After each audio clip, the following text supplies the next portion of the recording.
So this video is going to serve as kind of a review of sorts for the game Aliens Fireteam Elite.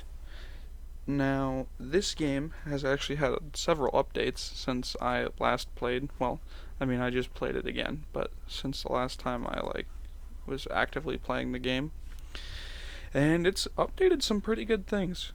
They've added a new class, which adds like a riot shield type thing, which is really cool to see. I never even thought of like a shield type character in that game. It fits though, seeing as how it's like a horde type game. But they also have added a new wave mode where you protect something instead of just having, onslaught waves come at you. That's pretty cool. And I think they've added some new guns as well.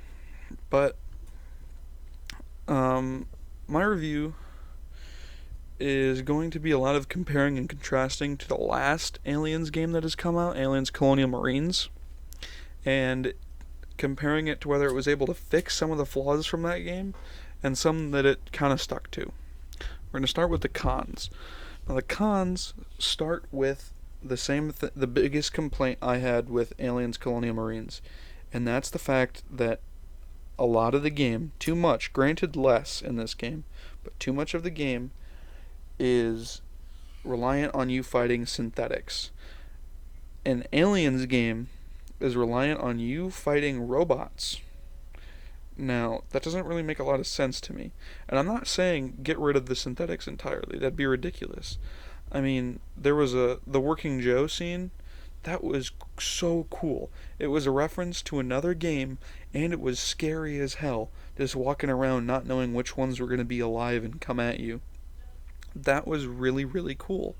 More stuff like that would have been awesome, but fighting the synthetics was just like, okay, I could just play any other shooter game for this. Why would I come to this game and fight synthetics that are just shooting back at me? There's no point.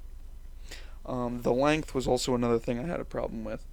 Each level takes about, 25 minutes to a half hour maybe. There's about 12 levels, so that's about 6 hours of game. Granted, it's $40, not like a full priced game, but that's 6 hours is a really short game. That's a really short game. And I don't get why they didn't just spend like another year on it and get it to at least 15 levels. 15 is just a better rounder number than 12, I would feel like. I don't know why they didn't, just spend more time on doing that instead of adding the horde modes. Like, the horde modes are cool, sure, but like, more levels and more story and more actual stuff to do would have been way better. Another bad thing about this is that the companion AI is not the best. They're kind of useless. I can't tell you how many times I have died, and then immediately once I die, the bots, even if they're at like 75 to full health, die almost instantaneously because they're just so incompetent. They're nowhere near to the level you need them to be on any difficulty. So, if you're going to play this game, highly recommend playing with friends. It is 100 million times more enjoyable. I'm actually got a squad coming up with me, my friend Braylon, and my friend Jack. So hopefully that playthrough is going to be cool. If you want to check it out, same channel, Nimrod Norm on Twitch. I'll probably stream it if they let me. It's up to them. One of the pros about this game, though, we'll continue to pros, is the customization. Not only can you customize your character a ton, but you can also customize your guns a ton. And that, as an Aliens fan like me, I don't know if I said this, but I'm going to college to study film, and my favorite movie is James Cameron's 1986 Aliens. So this is kind of a biased review, I'll be honest. I love the franchise. But it's really cool to see the fact that you can customize your guns like they did in the movies. Like, for instance, Vasquez wrote Adios on her smart gun, which was really, really cool. Another upside to this game compared to Colonial Marines is that you actually can use the smart gun for the whole game instead of 2 levels. Because goddamn, having a smart gun in an aliens shooting game and letting you use it for 2 levels was some of the dumbest shit I have ever seen. I mean, come on. 2 levels? Seriously. So in this game, you can use it for the entire thing. Granted, you need to be the destroyer class, which is the class that I completely maxed out because smart gun. um, you have to use that class to be able to use it, but you can use it the whole game. Um, Another great thing about this game is the last level. The last level is easily my favorite. It is so fun to be able to actually feel in peril when around the queen. Because in Colonial Marines, you literally just snuck around her behind her back and pulled 3 or 4 levers. I can't remember, but you pull 3 or 4 levers to open the airlock, and then you win. It's the easiest. The easiest level in the game is the last one. It's the shortest and the easiest. I don't understand how that's even possible for that to happen. I'd also like to point out that playing this game as an Aliens fan is going to make the experience a lot more enjoyable. I know that kind of goes without saying, but being like an Aliens fan, all of the Easter eggs that they managed to cram into this game are super cool.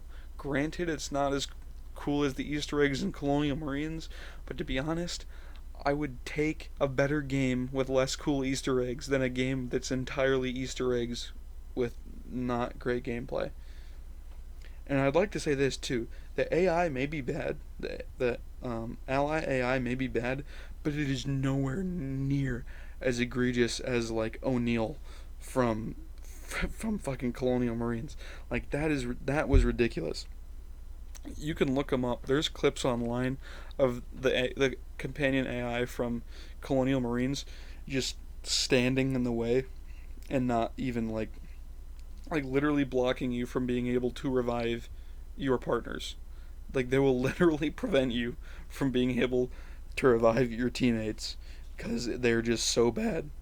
They just won't move, and you can't move or go through them in that game. So they are a lot better comparatively. This game overall is a lot better comparatively to Colonial Marines. I mean, granted, that's not really a huge comparison because that game kind of sucks. I love Colonial Marines because I have so much nostalgia with it, and you can play as aliens, which you can't do in this one. But like back at it now, it is such a terrible game. I still love it because it's aliens and it's like one of the first shooting games, if not the first shooting game I ever played. So it's always gonna have a soft spot for me. But yeah, that about does it for this video. I'll probably, if I had to rate this game, I guess I'd give it like 7 out of 10. I'd give it a 7 out of 10. I mean, granted, if you're an Aliens fan, it's probably going to be more like 8 out of 10. But objectively, I think it gets a 7 out of 10. It's a really fun horde game with really nice mechanics, and if you play with friends, it's a huge blast. It's only $40, so the length isn't really too much of a downside. I mean, yeah, it sucks. I'd rather have a longer game, but it's not like they're charging you full price for half a game. But yeah, I'd give it 7 out of 10 for regular player, 8 out of 10 for Aliens fans. If you want, you can check out my other videos. You can see it in the end card right here. And I also do a podcast with my friends on Spotify. It's called the Basscast. So if you want to hear more of me talking, go there. That about does it for this video, and I'll see you later.